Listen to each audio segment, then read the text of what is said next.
Hello, everyone. I hope that you are enjoying your last part of your week as we are about to enter the Torah portion called Balak here in the fourth book of the Torah, the book of Numbers of Bemidbar.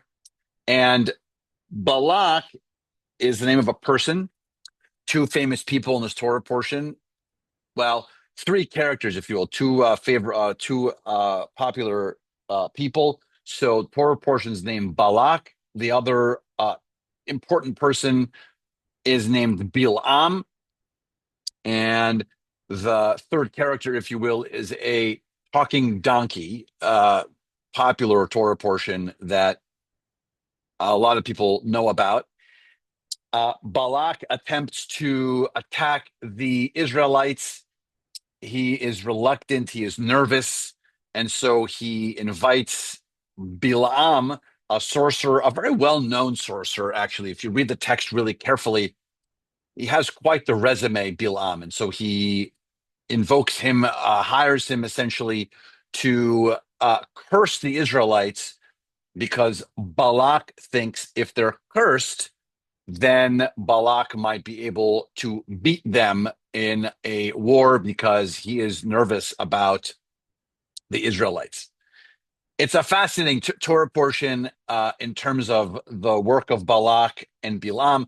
Lots of conversations also about why the Torah portion is named after someone who is actually trying to harm in some way the Israelites.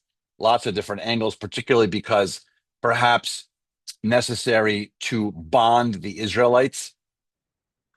Perhaps the most interesting and maybe super famous part of this Torah portion is from the Torah portion, we get the opening words that almost every congregation, Reconstructionist, Reform, Conservative, Orthodox, Modern Orthodox, all use at the beginning of their morning service, the Shacharit service.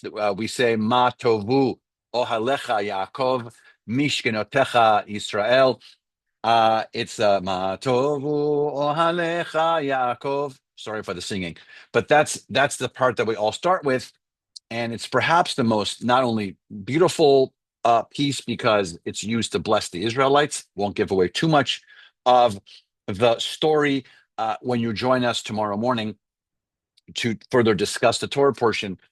But the part that I find the most interesting is the progress of the statement of the opening part of the prayer.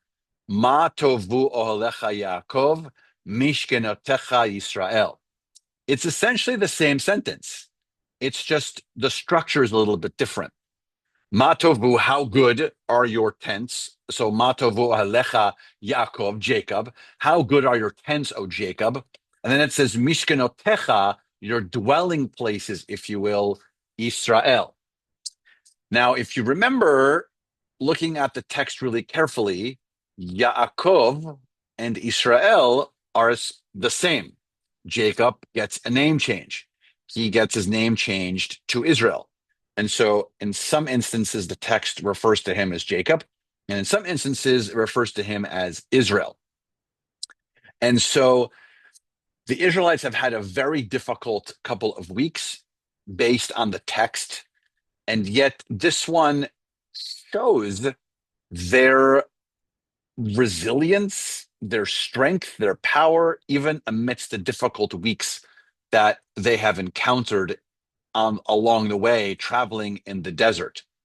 So, Matavu Lecha Yaakov, how good are your tents, O Jacob? Now, a tent, as the image here behind me shows, it's good, it's strong, it's solid, it's where we can seek refuge, but they're also impermanent and weather can change it. And if there is too much of a storm, the way that we put them into the ground and create our foundations are not as strong as they could be as mishkenotecha, your dwelling places.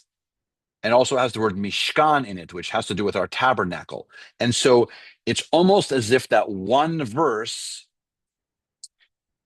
shows the growth of the Israelites, that maybe they started as tent people, if you will, and we end this idea much stronger of our stronger dwelling places.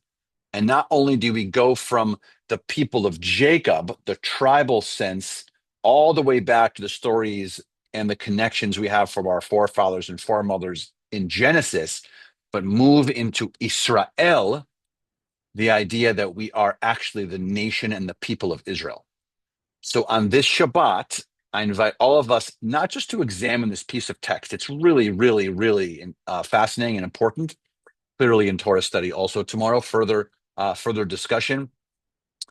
But I like for all of us to examine, how do we find more and more strength? In what situations may we find ourselves as tents that are strong but not completely stable, that connect us to the idea of what a tent is in Jacob?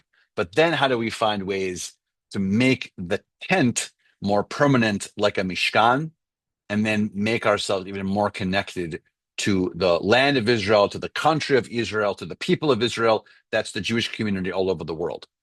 So I'd love for all of us to try to do that on this Erev Shabbat.